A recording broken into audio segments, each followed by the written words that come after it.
Nous allons voir dans cet épisode une notion très importante en PHP qui n'est d'autre que l'héritage. Et pour illustrer notre exemple, je vais créer un fichier maman.php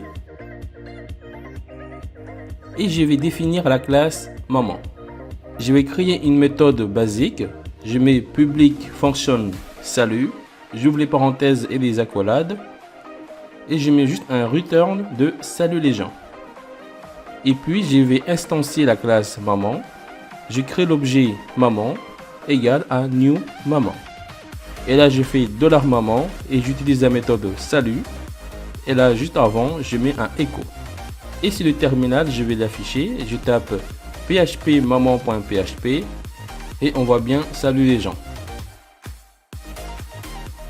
Alors ici à la place de créer un objet, vous pouvez également faire comme ça. J'ouvre les parenthèses et à l'intérieur je fais juste un new maman et j'utilise la méthode salut.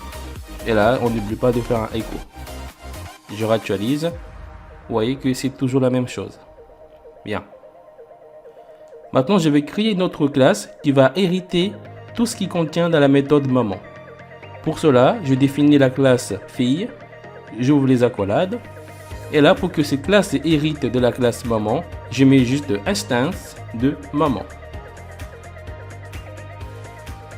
Et ici, à la place de mettre la classe maman, je mets juste fille. Et vous allez voir que c'est exactement la même chose.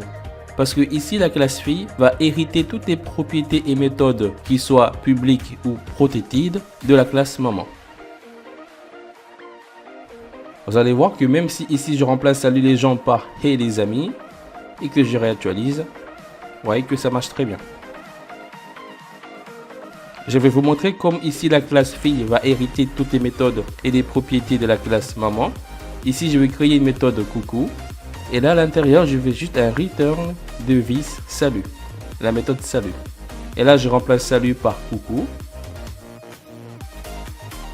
Et là vous voyez que c'est exactement la même chose. Alors ici j'ai mis la visibilité publique, mais vous pouvez aussi le remplacer par protected.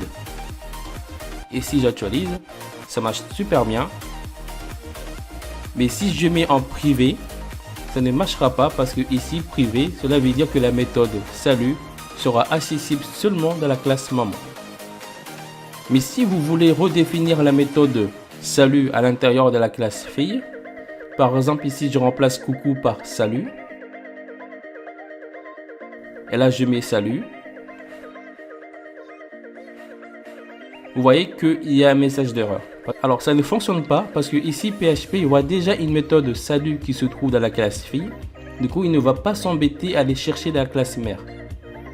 Mais si je remplace ici salut, je mets juste un saluta. Et que dans la classe mère, je mets saluta. Vous voyez que ça marche très bien. Alors, je vais remettre salut. Et pour que PHP puisse aller chercher dans la classe parente, au lieu d'utiliser directement vis, je peux mettre le mot-clé parente, ainsi que la méthode salut. Ici, PHP ira directement chercher la méthode salut dans la classe parente. Et je réactualise, vous voyez que cela fonctionne très bien. Alors, on peut également définir des propriétés.